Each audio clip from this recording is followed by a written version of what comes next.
Advanced pain clinic, నొప్పి మాయం, surgery దూరం. For appointments 9155515563.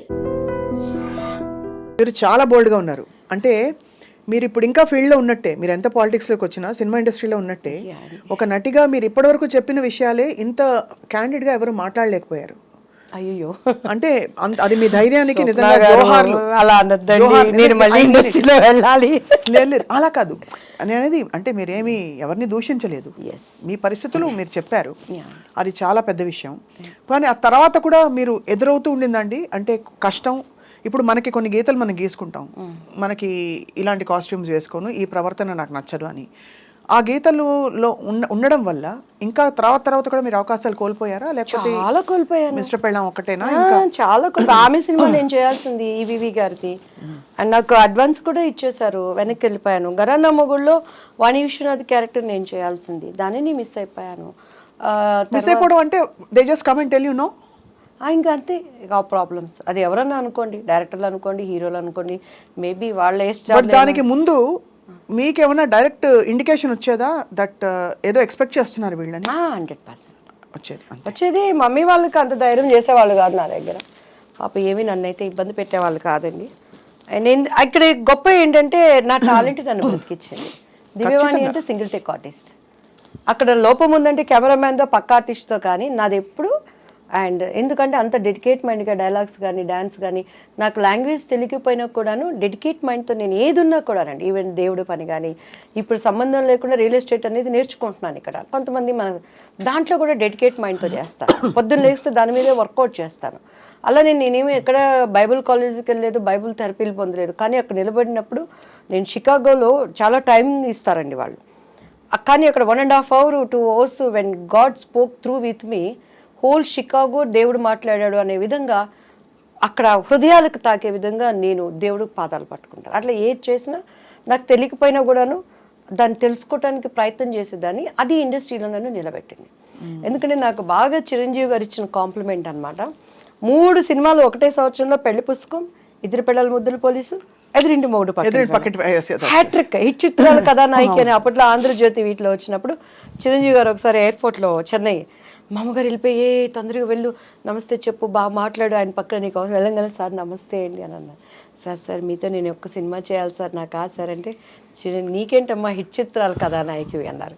నాకు ఆ మాట అసలు ఎంత సంతోషం అనిపించిందంటే, దాని తర్వాత కొండవీటి దొంగ చేశాం. కొండవీటి దొంగలో శుభలేఖ రాసుకున్న, యాక్చువల్లీ నేను ఆయనకు మరదలు, ఆ సాంగ్ నాకు ఆయనకి ఉండాల్సింది. కొన్ని అనివార్య చెప్పుకోలేని కారణాల వల్ల ఆ సాంగ్ మళ్ళీ రాధా గారికి మార్చబడింది. ఓహో, అందులో కూడా మళ్ళీ మారి సో అప్పుడు నేను ఏడ్చి మా మమ్మీ మేమంతా మరదల్ క్యారెక్టర్ వేశారు, కానీ ఆ పాట మాత్రం నా కోసం అని పెట్టింది. ఎందుకు? ప్రత్యక్షమైన సాక్షి పరచూరు గోపాలకృష్ణ గారు. అంటే ముందు చెప్పారు మీకు, ముందు రోజు ఒక సాంగ్ ఉంటుందని చెప్పారు. కొన్ని కారణాల వల్ల ఆ సాంగ్ని మళ్ళీ మార్చేసి రాధా గారికి ఆయనకి పెట్టారు. సో అలాంటి సంఘటనలు ఎన్నో, అలా చెప్పుకోలేనివి కొన్ని ఉంటాయి. చాలా మీరు పోరాడారు అయితే. చాలా నేను పోరాడలే, మా అమ్మ పోరాడారా? అమ్మ అలా నిజంగా కంటికి రెప్పలాగా అమ్మ కనుపాపలా చూసుకున్నారు మిమ్మల్ని నిజంగా, అంతే కదా? అంతే, ఎక్కడ కసికి అందకుండా. మీరు ఫిల్మ్స్ బాగా సాగుతున్న టైంలో మీ వివాహం ఎలా జరిగింది దివ్యవాణి గారు? వివాహం కూడా చేసుకోవాల్సి వచ్చింది ఒక లెక్కన. ముత్తినంత హెండతి అని ఒక కన్నడ మూవీ జరిగిందండి. మాలశ్రీ, సాయి కుమార్, నేను, ఆయన చూడటం, ఇష్టపడటం, అండ్ మా వాళ్ళతో మాట్లాడటం, అండ్ కొన్ని ఇంట్లో వాళ్ళకి ఇష్టపడలేదు, ఎందుకంటే చాలా భవిష్యత్తు ఉంది కదా నా మీద. అంటే అందరూ మంచి పీక్ లో ఉన్న మీరు. నాకు 22 years మా బాబు పుట్టేశాడు. But did you feel you made a wrong choice అప్పుడు? 100%. ఎందుకంటే కెరియర్ పీక్ లో ఉన్నప్పుడు ఏ స్త్రీ కూడా, అందులో ఇట్స్ అ పవర్ఫుల్ పొజిషన్, ఆర్థిక స్వాతంత్రం, డబ్బులు, పవర్, ఫేమ్ అన్ని. అప్పుడు ఏమనిపించేదంటే, ప్రేమించారా? ప్రేమించబడ్డాను. ఓకే, సో అందరి జీవితాల్లో అవుతాయండి. సో ఇట్స్ లైక్ ప్రేమ అంటే మనకు తెలియదు, అంత సీన్ లేదు మన ఫేస్లకి. ప్రేమించబడ్డాను అనమాట. అంటే ఇంకొకటి ఏంటంటే, స్వప్న గారు, నేను 14 yearsకి ఇండస్ట్రీకి వచ్చేసాను. డాన్స్ 87, నా 10th ఇంకా నాకు ఇది కూడా రాలేదు, ఏమంటారు దాన్ని, నా రిజల్ట్స్ కూడా రాలేదనమాట. మా నాన్నగారు చనిపోయారు. సో ఆ సినిమా హిట్ అయిపోయింది. ఒక 6 months ఏదో నా మీద వర్కౌట్ చేశారు మమ్మీ వాళ్ళు క్యారెక్టర్స్ కోసం. నా ఆల్బమ్ రావటం అప్పట్లో ఎస్పి వెంకన్న బాబు గారికి చేతుల్లోకి వెళ్ళింది. ఆయన డేట్స్ చూస్తానికి తీసుకునే టైంలో టక్టక్క సినిమాలు రావటం, రామారావు గారు పసుపులేటి రామారావు గారు డేట్స్ చూసేవాళ్ళు, ఉమా అంకుల్ చూసుకునేవాళ్ళు. కొన్ని దానిగా వచ్చాయి. 3 years నాన్ స్టాప్గా నేను ఇల్లు చూడలేదు. ఒకలాంటి హోమ్ సిక్ అయిపోయింది. మా ఇంట్లో కుక్క పిల్ల, మా అక్క, మా అన్నయ్య. అట్లా టైంలో నేను కళలో ఆ సినిమా హిట్ కొట్టడం, వెళ్ళిపోవటం, చేయటం నాకేమైపోయేదంటే పొద్దుగూకులు వర్క్, అమ్మ నాన్న. సో ఆ టైంలో ఏదో ఒకటి నాకు ఐ వాంట్ సంథింగ్, అది నాకంటూ ఒక స్వతంత్రమైన జీవితం చెప్పుకోలేని పరిస్థితి. నేను నా భావనలు నేను చెప్పుకోలేను. డ్రెస్ వేసుకోవాలా, అమ్మ చెప్పింది వేసుకోవాలి. మాట్లాడటం ఇంటర్వ్యూలో మమ్మీ ట్రైనింగ్ ఇచ్చి, అప్పుడు ఈ ప్రభు వీళ్ళంతా మా మమ్మీ దగ్గరకు కూడా వచ్చేవాళ్ళు కదండి. అంత మా మమ్మీ అంటే హిట్లర్ అనమాట. ఇంటర్వ్యూలు అంటే ముందు ఇది చెప్పి అన్నీ చెప్పి వీటన్నిటి కారణం మా మమ్మీ అని చెప్పాలని నేర్పించేది. సో అట్లా నాలో ఫస్ట్ నుంచి కూడా ఒక భావనలు ఉండే, వాటన్నిటికీ బ్రేక్ పడిపోయింది. తెలియకుండా ఇది పెళ్ళని చేసుకుంటే నేను వెళ్ళిపోతాను కదా, నాకంటూ నా లైఫ్ నేను ఇష్టంగా యా మెయిన్ 80% అది కారణం, 20% నా వయసు కారణం. ఇంకా మిగతాది పరిస్థితులు మనకి కొన్ని దేవుడు అనుమతిస్తాడు. But I choose wrong decision. అది నాకు ఇప్పుడు అర్థమవుతుంది. అవునులేండి, అవును. ఇండివిజువాలిటీ మనం ఉండుంటే ఇంకా. బట్ కానీ ఇంకొకసారి కూడా నేను అనుకుంటాను, ఒకవేళ నేను అలా ఉన్నా కూడా నాకు క్యారెక్టర్స్ వస్తాయని గ్యారంటీ ఏంటి?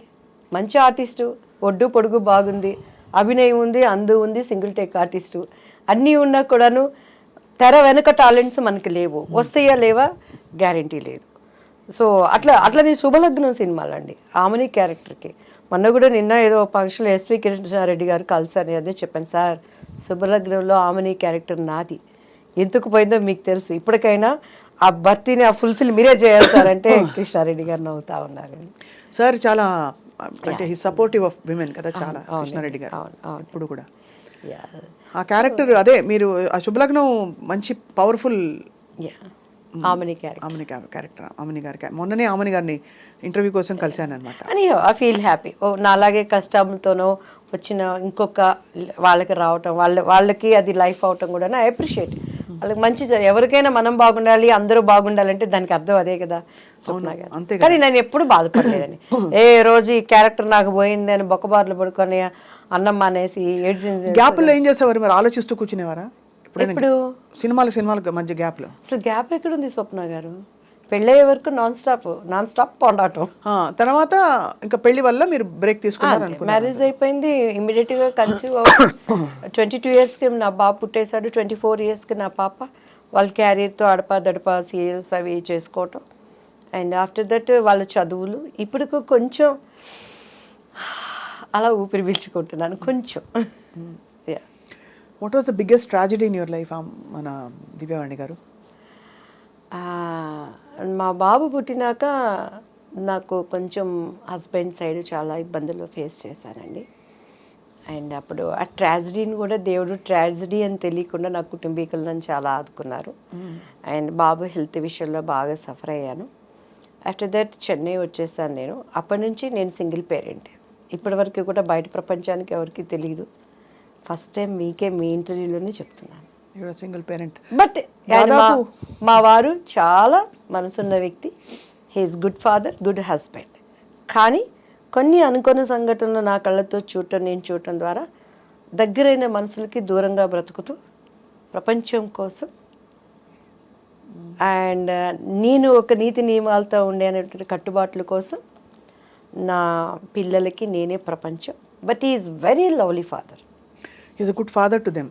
Is good husband. మీకు వారికి అంటే గుడ్ హస్బెండ్ ఎందుకు లేదు, every minute he will take care about me. కొన్ని ఏంటంటే అక్కడ పరిస్థితులు, వాటిని నేను మళ్ళీ ప్రభువుని అంగీకరించటం, అది అభిప్రాయ భేదాలు అనేవి రావటం వల్ల మానసికంగా దూరం అయిపోయాం. చాలా సంస్కారవంతుడు ఆయన. నాకు దేనికి అడి చెప్పి every minute he will take care. మా పిల్లల గురించి కానీ ఇక కామెడీ ఏంటంటే మా పిల్లలకు కూడా మాకు ఎంత అగాధం ఉన్నది అనే విషయం తెలియదు. ప్రభువుని మీరు స్వీకరించవలసిన ఎక్స్పీరియన్స్ ఏంటి దివ్యవాణి గారు? నేను ఎప్పుడు I love talking about God. అది మతానికి అతీతంగా, ఇది క్రైస్తవ మతమా, హిందూ ధర్మమా, ఇస్లాం మతమా, ఇంకోట బౌద్ధ మతమా అని కాదు, దేవుడు దేవుడే. So tell me about your experience, ఎలా అయింది మీకు అసలు? యాక్చువల్లీ నేను ఏంటంటే అమ్మవారు అంటే దివ్యవాణి, దివ్యవాణి అంటే అమ్మవారండి. అలా అమ్మవారి భక్తురాలు మీరు? భయంకరంగా. సుప్రభాతం మనం పాడామంటే ఎంఎస్ సుబ్బలక్ష్మి అక్కర్లేదు అంత. ఇక అక్కడ ఎక్కడ మనకి తిరుపతి టెంపుల్ ఎలా ఉంటుందో మీరు ఇన్నే ఓపిక ఉందంటే 2 చరణాలు నాకు ఇప్పటికీ గుర్తున్నాయి. చెప్పండి అమ్మా తల్లి, చెప్పండి తల్లి. ఎలా అంటే 4 గంటలు అయ్యేసరికి ఇంట్లో గంట మన ఇంట్లోనే మోగుతుంది. టేప్ రికార్డు ఉండదు. మా పిల్లలు చిన్నోళ్ళు, మా అబ్బాయికి మొత్తం స్నానం చేయించేసి పంచి కట్టేసి నాతో పాటు దేవుడి గదిలో కూర్చోబెట్టి అలంకరణ అంతా అయిపోయిందంటే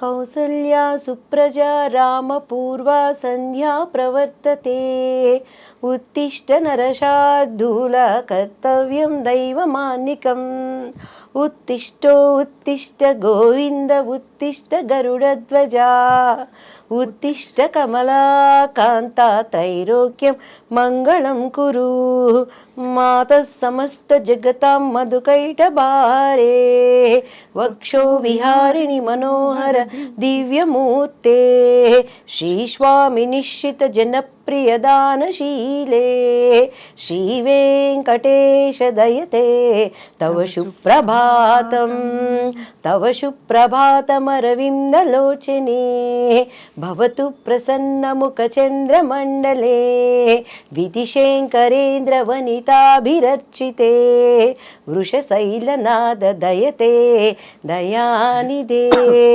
కమలాకుచూచుక కుంకుమతో నియతారుణితాతుల నీలతనో కమలాయతలోచన లోకపతే విజయీ భవ వెంకట శైలపతే సచతుర్ముఖ షణ్ముఖ పంచముఖ ప్రముఖాఖిల దైవతమౌళిమణే శరణాగత వత్సల సారనిదే పరిపాలయ మాం వృషశైలపతే. మీకు నమస్కారం. అసలు దేవాది దేవుడికి సమస్త మహిమ మనకి ఎంత ఎంత చక్కగా, అంటే ఎన్నిసార్లు వినుంటే మీకు అలా వచ్చిందో అర్థం అవుతుంది మీ ఇంటి వాతావరణం ఎలా ఉండేదని చెప్పి. మరి అక్కడి నుంచి అంత భక్తి ఒకటే కదా దివ్యవాణి గారు, మీరు పద్ధతి మార్చుకోవాల్సిన అవసరం, ఆ అనుభవం ఏమిటి? పద్ధతి మార్చుకోలేదు, మార్గం మార్చుకున్నాను ఫస్ట్ ఆఫ్ ఆల్. అండ్ నేనేంటంటేనండి, మా పాప కన్సీవ్ అయినప్పుడు 16 సోమవారం వ్రతం చేసేదాన్ని. ఎలా అంటే పొద్దున్నే చన్నీళ్ళతో స్నానం చేసి పుట్ట మీదకి వెళ్ళి పుట్ట మీద నుంచి మట్టి తీసుకొచ్చి దానిని లింగం చేసి దాన్ని దాంట్లో పెట్టి వ్రత కథవంతా చదువుకొని ఉమ్ము కూడా మింగకుండా నా కడుపుతో ఉన్న వాళ్ళకి ఆకలేసేది. మా పాప లోపల నుంచి ఇళ్ళ గీకేది. అలా కఠినంగా నేల మీద కూర్చొని నేను ಪೂಜೆಲ್ಲ ಅಂತ ದೀನಿಗೆ ఉండేదాన్ని. ನಮ್ಮ ಆಡಪಡಿಸಲು అయితే ಪೂಜೆ ಅಂತ ಮಾಡಿದ್ರೆ ದಿವ್ಯ ನೋಡ್ಕೊಂಡು ಕಳಿಯಬೇಕು, ಎಷ್ಟು ಚಂದ ಡೆಕೋರೇಟ್ ಮಾಡ್ತಾಳೋ ಪೂಜಾ ರೂಮ್ ಎಲ್ಲ మా ఆడపడుచులు అంతా అనమాట. సో అలా టైంలో ఒకసారి నేను పుట్ట మీద నుంచి మట్టి తీసుకొని వచ్చేటప్పుడు మా మంజు అని మా పని అబ్బాయి ఉండేవాడు పక్కన, నాకు హెల్పర్. పుట్ట దగ్గరికి వెళ్ళాలంటే భయం వేసేది. మధ్య భయ అయితే కణం నేను తగ్గోబా మన్ను అనేదాన్ని. బన్నీ అక్క అనేవాడు. అంటే ఆ మట్టి మీద చేసినప్పుడు పాము ఎక్కడ వచ్చిద్దో, నన్ను ఎక్కడ గరిసిద్దో అని భయపడితే ఆ పుట్ట మీద మట్టి తీసుకునేదాన్ని. ఒకరోజు మా ఇంట్లో అప్పటి సౌదీ అని చెప్పని కర్ణాటకలో అంతా బచ్మనే అంటారండి, బాత్రూంలోనే రాగి కాగుంటుంది, 24 hours నీళ్ళు కాగుతూనే ఉంటాయి. ఆ కట్టెలు పైనుంచి తీసేటప్పుడు ఇంత పెద్ద కట్ల పాము పడింది కింద. నేను వణికిపోయి పరిగెత్తి దానిని కట్టి తీసుకొని కొడతా ఉన్నాడు. ఎవరు? ఆ పిల్లోడు మంజు. నాకు అప్పుడు పాము దేవుడు కదా, పాము దేవుడు కనిపిస్తే ఇప్పుడు స్వప్న గారు రాగానే నాకు ఒక బ్యూటిఫుల్ హగ్ ఇచ్చారు. ఎంత ప్రేమ అంటే ఆ కౌగిలింతలో ఇష్టం, ప్రేమ. ఒక మనిషికి మనిషి ఎంత ఇష్టం ఉంటే దేవుడు కనిపిస్తే నేను వాటేసుకోవాలి కదా, నేను హక్ చేసుకోవాలి కదా. ఆ దేవుడి కోసమే కదా మనం పూజలు చేస్తున్నాం. మరి పాము నేను హక్ చేసుకోవాలి కదా. ప్రతి మనం ఆరాధించే వాటికి పాము సింబల్ ఉంటుంది కదా. ఎందుకు పామును కొడుతున్నాం? దేవుడు వచ్చాడు కదా, దేవుడిని ఎందుకు హక్ చేసుకోలేకపోయానని ఒక ఆలోచన వచ్చింది. ఏమోలే, మన పితరులు చెప్పారు మనం చేయాలి అనుకొని. అలానే వినాయక చతుర్దశి వచ్చినప్పుడు మా బాబుకి చక్కగా పంచి కట్టి నగలనేసి వాడికి కూడా ఉండ్రాలు వేసేదాన్ని. ఒకరోజు మా ఇంట్లో ఎలుక వచ్చిందండి.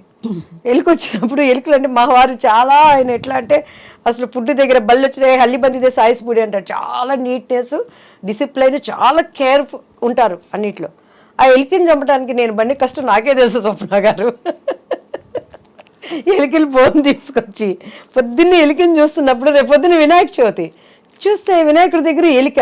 ఇదేంటి, ఎలుక కూడా దేవుడి రూపమే కదా, ఈ ఎలికని ఎందుకు చంపేస్తున్నాను నేను, దీనివల్ల ప్లేగ్ వ్యాధి ఏంటి, అట్లా తెలియని ఒక ఆలోచనలు నాలో ఉండేవి. సో ఎప్పుడైతే మా బాబు మీద ఈ చేతబడులు చీకటి శక్తులని ప్రయోగించారో, when I start read Bible, పరిశుద్ధ గ్రంథం, ప్రపంచంలో చాలా ఉన్నాయి.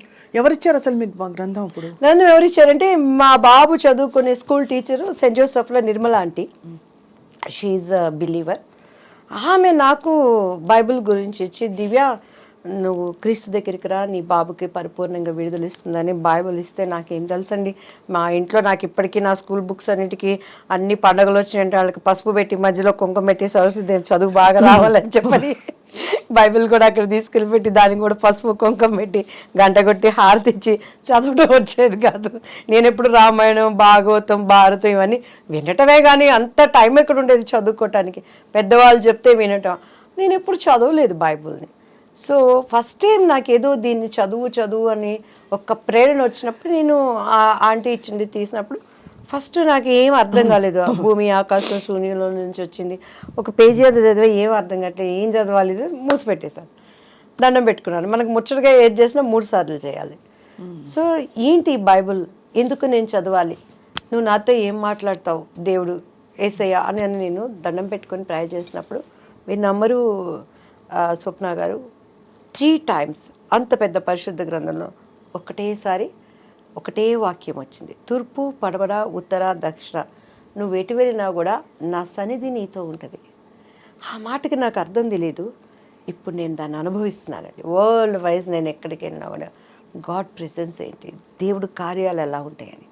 ఆ తర్వాత బైబిల్ చదవటం, నేను పడిన ఒక మంచి చర్చ్ చెన్నైలో జైపాల్ గారు అని చెప్పని, రక్షణ అంటే ఏంటి, అసలు మత మార్పిడి అనే వాళ్ళని, దాన్ని అంగీకరిస్తున్నటువంటి దేవుడిని అంగీకరించిన వాళ్ళని చాలా వాళ్ళకి తెలియచెప్పాల్సింది. ఎక్కడా ఆయన నేను మతం అని చెప్పలేను. ఐ ఆమ్ ద వే, నేను మార్గం, ఐ ఆమ్ ద ట్రూత్, నేను సత్యం, ఐ ఆమ్ ద లైఫ్, నేనే మార్గం, నేనే సత్యం, నేను జీవం. ఆ మార్గం ఏంటి? ఈరోజు మన ఐడ్రీమ్ స్టూడియోస్కి రావాలంటే జీపీఎస్ పెట్టుకొని వాళ్ళు పంపించిన లొకేషన్ పట్టుకొని కరెక్ట్గా వచ్చాను. వచ్చినాక కూడా మన పిల్లలు చెయ్యి ఊపి దీనిలే పైరని అంటే ఆ కరెక్ట్ మార్గం పట్టుకోబట్టి ఇక్కడికి వచ్చాను. ఏంటి ఆయన మార్గం? I'm the truth. ఈ ప్రపంచంలో ఈరోజు సప్న గారు, దివ్య గారు ఇద్దరు కోర్టుకు వెళ్ళారంటే ఒకటే నిజం ఉంటుంది, రెండోది అబద్ధం. దానికోసం వాదనలు జరిగితే ఒక్కొక్కసారి అన్యాయం గెలవచ్చు, కానీ న్యాయం అనేది ఎప్పటికైనా నిలుస్తుంది.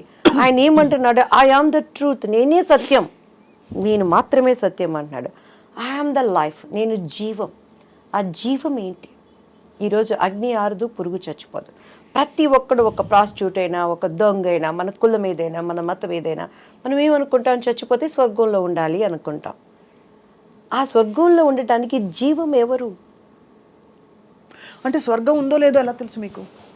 100% మంచి ఉంది, చెడు ఉంది, దేవుడు ఉన్నాడు, దయ్యము ఉంది. ఇక్కడ ఓకే, మన భూమి మీద స్వర్గం నరకం ఉంటే, మంచి ఆలోచనలు ఉంటే, మంచి ప్రపంచం ఒక ప్లెజెంట్ గా ఉంటే ఆ స్వర్గం అనుకుంటాం. స్వర్గం అనేది లేకుండా ఊహల్లో యమదొంగ సినిమా ఎలా చేశారు? అలాంటి స్వర్గలోకం అంటారా? నేను స్వర్గలోకం అదేం చెప్పట్లేదు, అప్పట్లో నాకు అదే స్వర్గం. కానీ బైబిల్ చదివినాక 100% దానిని పరలోకం అంటారు. మన భాషలో కొలెక్వల్ లాంగ్వేజ్లో అర్థం అవటానికి స్వర్గం అని నేను చెప్తున్నాను. 100% ఉంది. అది ఇక్కడ ఉన్నట్టు ఉండదు. దేవుడి రాజ్యం ఒకటి ఉంది. అసలు మనం అక్కడ వారసులుగా ఉండటానికి దేవుడు తన రూపంలో తనలాగా ప్రతిదీ సృష్టించుకున్నాడు. ఎందుకంటే బైబిల్లో ప్రతిదానికి ఆన్సర్ ఉందండి. ఒకసారి నాకు పరశుర్ అంకుల్ కాల్ చేశారు, ఏంటి ఈరోజు దివ్య పలుకులు రాలేదు అని. అప్పుడు నాకేంటంటే కొంచెం ప్రార్థన చేసుకుని ఏదొచ్చిందంటే వచ్చేసి నాకు ఇష్టమైన వాళ్ళందరికీ ఫార్వర్డ్ చేసేదాన్ని. చేస్తుంటే ఏంటి నీ దివ్యమైన పలుకులు రాలేదు అని అన్నాను. అంటే లేదు అంకుల్, నేను కొంచెం ఏదో వర్క్లో ఉండి పంపించలేకపోయాను, పంపిస్తాను.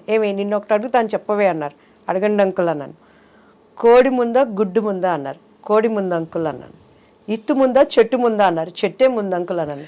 ఎట్లా చెప్తావే అని అన్నారు. నా బైబిల్లో ప్రతిదానికి సమాధానం ఉంది అంకుల్. దేవుడు ఆయా ప్రకారము ఫస్ట్ పశు పక్షాదులని నిర్మించాడు అని ఉంది, వృక్షాలని క్రియేట్ చేశాడు అని ఉంది, దానికి ఫలాల్ని వృద్ధి చేశాడు అని ఉంది. అవి తర్వాత ఫలించినవి, అక్కడ విత్తులు వచ్చాయి. సో దాని ఆధారంగా బైబిల్లో ప్రతిదానికి ఆన్సర్ ఉంది అంకుల్ అని. నీకు ఎక్కడి నుంచి వచ్చింది ఈ జ్ఞానం అన్నాడు. జ్ఞానం సిగ్గుపరచడానికి దేవుడు వెర్రివాడిని ఎంచుకుంటాడు అంకుల్, నేను ఎర్రిదాన్ని కాబట్టి నన్ను ఎంచుకున్నాడు. నేను జ్ఞానిని కాదు అంకుల్, నేను ఎర్రిదాన్నే. Still I don't know anything. కానీ దేవుడి దగ్గర కూర్చున్నప్పుడు ఆయన జ్ఞానం ఇస్తాడు. నిజం స్వప్న గారు, నాకు ఇప్పుడు కూడా కార్డు పెట్టి డబ్బులు తీయటం రాదు. ఆయన ఎవర్ లైస్. నేను ఎప్పుడైనా చిన్న చిన్న అబద్ధాలు ఏమన్నా ఒకటి ఆడతానంటే, నేను డబ్బులు దాచిపెట్టుకొని మా పిల్లలు ఏదైనా పీడిస్తుంటే మమ్మీ దగ్గర డబ్బులు ఇబ్బంది పెట్టమాకండి అని చెప్తాను. అండ్ ప్లాన్డ్గా ఉంటాను లైఫ్లో. మనం ఎప్పుడు ఇలా అనకూడదు అనే దానికి ఉంటాను, కానీ నేను ఎప్పుడు అబద్ధాలు చెప్పాను. కాబట్టి టీడీపీలో నేను అంత గట్టిగా మాట్లాడిన అన్ని ఛానల్స్ కూడాను ఎవరు నాకు కౌంటర్ ఇవ్వలేకపోయారు. ఎందుకంటే బాబుగారు అంటే నాకు ప్రాణం, బాబుగారు అంటే చాలా ఇష్టం. టీడీపీ నుంచి నేను బయటకు వచ్చినాక కూడాను నన్ను అపోజిషన్లో ఉన్నప్పుడు ఆ రోజు జగన్ గారి పార్టీలో ప్రతి ఒక్కళ్ళు సంప్రదించారు. ఇప్పటికైనా రండి, మీలాంటి వాయిస్ కావాలి అన్నప్పుడు నేను ఎందుకు, జగన్ గారు నాకు విరోధి కాదు, యాజ్ ఎ బిలీవర్గా ఆయన నేను చాలా అభిమానిస్తాను. కానీ అక్కడ నేను అమరావతి అప్పుడు ఒక ప్రార్థన చేశానండి. మీరు కావాలంటే ఆ ప్రార్థన మీరు చూడండి. ఇది అమరావతిగా ముద్రించబడాలి దేవా అని చేసిన ప్రార్థన వ్యర్థమైపోతుంది. ఈరోజు నాకు ఇచ్చే ఆపర్చునిటీ పదవులు చూసుకుంటే, దేవా ఈ ప్రార్థనని నేను అబద్ధం చేయకూడదు తండ్రి అని నా పొలిటికల్ భవిష్యత్తును కూడా నేను అప్పుడు మానుకున్నాను. నా దేవుడు ఊహించిన దానికన్నా నేను చేస్తాడు. యెహోవా చేతిలో ఒక భూషణ కిరీటంగా రాజకీయ మకుటంగా నేను వాడుకుంటానని ఇచ్చిన వాగ్దానం ఇచ్చినవాడు, మాట ఇచ్చినవాడు తప్పనివాడు అనేది నా విశ్వాసం. ఆ మాటకి నాకు అర్థం కూడా తెలియదమ్మా. కానీ నేను పొలిటికల్ లైన్లోకి రావటం ఇప్పటికీ నేనే.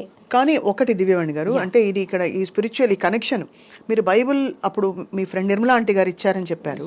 చదవడం మొదలు పెట్టాక మీరు ఫార్మల్గా బ్యాప్టైజ్ అయ్యారా? లేదమ్మా, నేను 10 years ఒక చర్చిలో నేర్చుకునేదాన్ని. ఆ వాక్యాలు నాతో మాట్లాడేవి. నా అంతరంగంలో ఉన్న ప్రతి బాధని హోలీ స్పిరిట్ గాడ్ అక్కడ దైవజనుడి ద్వారా మాట్లాడేవాడు అనమాట. నేను ఇక్కడ ఏదనుకుంటే అక్కడ అది దానికి అర్థం వస్తూ ఉండేదన్నమాట. అప్పుడు మీ వారికి నచ్చలేదా? నచ్చలేదంటే కొన్ని అభిప్రాయ భేదాలు వచ్చినాయి. అంటే సహజం కదా, ఇప్పుడు ఒక మార్గంలో ఒకళ్ళు ఉండి అందులో ఇలాంటివి ఇంటికి ఒకటే ఉండాలని అంటారు, ఒక పద్ధతిలో ఉండాలి భార్యాభర్తలని. మీరు చాలా బోల్డ్ డెసిషన్ తీసుకున్నట్టే. మిమ్మల్ని జనులు ఏమనలేదా? మీ చుట్టూ ఉండేవాళ్ళు లక్షణంగా నేను ఒకటి చెప్తాను స్వప్న గారు, కరోనా వచ్చింది కదా, కరోనా వచ్చినాక ఒక కుటుంబంలో ఉన్న వాళ్ళు కలిసి భోంచేశారా? హచ్చియం దుమ్మితే ఒక గదుల్లోకి వాళ్ళు వెళ్ళిపోయారు, మాస్కులు పెట్టుకున్నారు. భర్త చచ్చిపోతే కనీసం పిల్లలు దగ్గరికి వెళ్ళి చూసుకునే పరిస్థితి ఉందా? అంతే మన బంధం అంతే. ఈరోజు ఎవరైనా మన వాళ్ళు ఇష్టమైన వాళ్ళు చచ్చిపోతారంటే వాళ్ళతో మనం వెళ్ళి చనిపోతామా? ఈ శాశ్వత లేని బంధాల కోసం నిజాన్ని నేను ఎందుకు వదులుకోవాలి? అంత ఎక్స్పీరియన్షియల్ ఇది వచ్చిందా మీకు? 100%, 100కి 200%. దేవుడు ఏం చెప్తున్నాడు? చూసి నమ్మిన వాళ్ళకన్నా చూడక నమ్మిన వాళ్ళు ధన్యుడు. ధన్యత అంటే ఏంటి? ఈ లోకంలో ఉండే ధన్యతలతో పాటు ఆ లోకంలో మనకి ధన్యత. డెఫినెట్గా మనం రేపు అక్కడ చూసుకుంటాం. రేపు స్వప్న గారు కూడా అబద్ధం చెప్పడానికి లేదు సుమా. ఐసయ్యా నువ్వెవరో నాకు తెలియదయా, నేను ఇదయ్యా అని కూడా స్వప్న డార్లింగ్ నా ప్రియమైన బిడ్డ .com మనిషి .com నొక్కితే అమెరికాలో నుంచి ఇక్కడ చూసుకుంటున్నాడు. .com నొక్కితే .com అన్నీ వస్తున్నాయి. దేవుడు .com నొక్కాడంటే ఈ టైం అని చూపిస్తే మనం బొంకటానికి లేదు. ప్రతి మోకాలు ఆయన నామాన ఊనవలసిందే, ప్రతి నేత్రము ఆయన చూడాల్సిందే. మృతులు సూపర్ నేచర్ పవర్తో. ఎందుకంటే యేసుక్రీస్తు వారు మృతుడుగా ఇక్కడ లేడు. ఉంటే చరిత్ర వదులుతుందా అమ్మా? శాస్త్రజ్ఞులు వదులుతారమ్మా? తీమని ఆయన డెడ్ బాడీలో ఆయన ఆనవాళ్ళు తీయమని చెప్పండి. ఇప్పటికీ కూడాను ప్రతి దానికి ఒక బోటు నీకు తయారైందంటే ఆ కాలంలో నోహ చేసిన బోటే.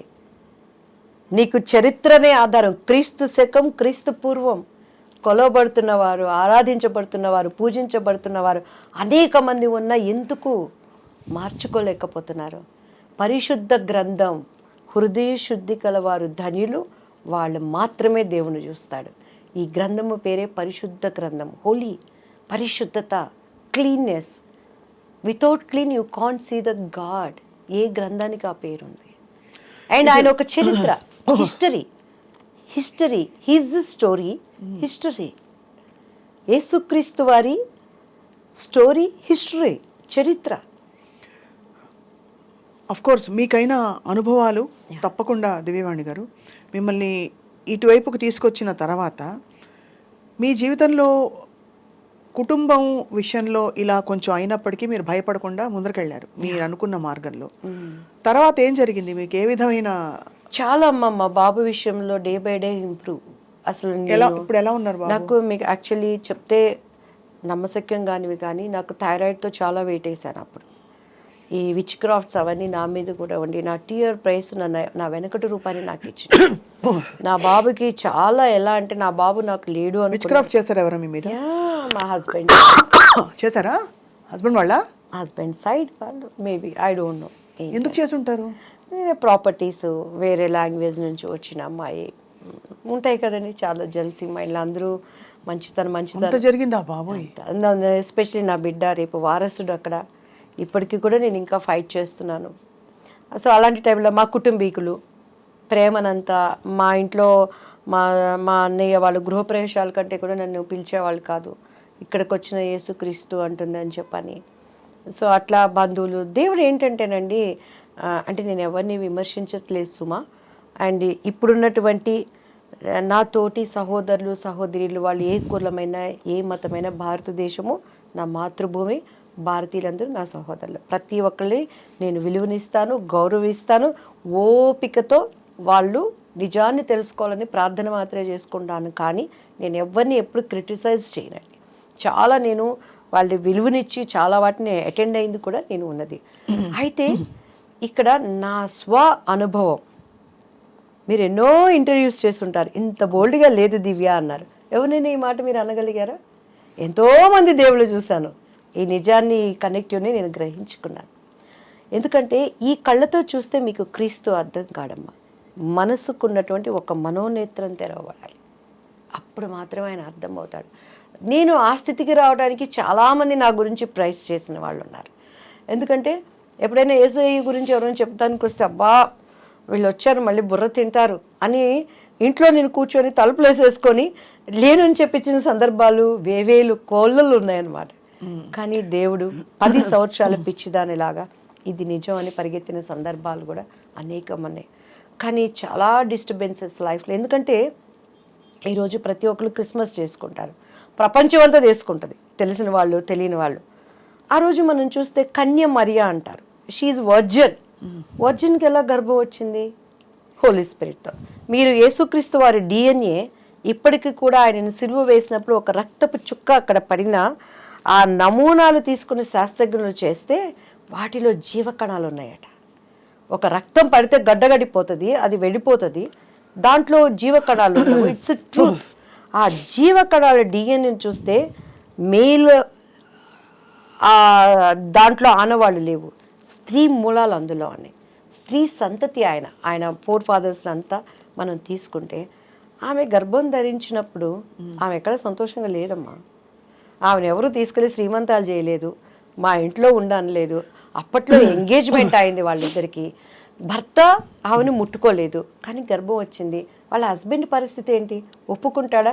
ఎన్ని అనుమానాలు. ఆయనంట రహస్యంగా ఆమెను విడనాడాలని చూశాడట. అంటే ఎవరికి చెప్పకుండా ఆమెకి ఎట్లా వచ్చిందో కడుపు. అప్పటిలో ఆచార ప్రకారం రాళ్లతో కొట్టి కొట్టి కొట్టి కొట్టి చంపారు ఆ స్త్రీ. ఈ మధ్య నెట్ఫ్లిక్స్ సినిమా కూడా వచ్చింది, చూసారా? సో అటువంటి స్థితిలో దేవుడు నా దగ్గర ఉన్నాడు అని చెప్పని గర్భంలో మోస్తున్న ఆమెకి మెప్పులు రాలేదు, సంతోషము రాలేదు, ఆదరణ లేదు. ఆ రోజు కన్య గర్భాలలో ఉన్న స్త్రీని ఈరోజు మన హృదయంలో మనం మోసేటప్పుడు మెప్పులు రావు, సంతోషాలు ఉండవు, సమాధానం అంతకన్నా. క్రైస్తవుడి జీవితం అంటే వడ్డించిన విస్తరి కాదు, కష్టమైన జీవితం అంటారు, కత్తి మీద సాము. కానీ మిమ్మల్ని క్రిటిసైజ్ చేశారా దివ్యవాణి గారు? సినిమా ఇండస్ట్రీ సభ్యులు. కానీ దేవుని మహాకృపమ్మ, టీడీపీ పార్టీలో ప్రతి ఒక్కళ్ళు నా దగ్గరకు వచ్చి ప్రార్థన చేయించుకునేవాళ్ళ. అది ఓకే అంటే అలా చేయించుకోవడం, బట్ క్రిటిసైజ్ ఏమో నా ముందుకు వచ్చి ఎవరు చేయరు కదమ్మా స్వప్న గారు. నా ముందుకు వచ్చి ఎవరు చేయరు. నా కుటుంబీకులు అనేవాళ్ళు, నువ్వంతా ఓవర్ చేస్తున్నావు, అతి చేస్తున్నావు, నీకు ఎందుకే అని చెప్పనేవాళ్ళు. ఏంది అతి? లవ్ చేసుకునే మెసేజ్లు పంపించుకునేటప్పుడు అతి లేదు, తినటానికి అతి లేదు, సంపాదనకు అతి లేదు, అక్రమంగా పోవడానికి అతి లేదు, దేవుడి దగ్గర అతి ఏంటి, నాకు ఇష్టమైంది నన్ను వదిలేయండి అనేదాన్ని. అట్లా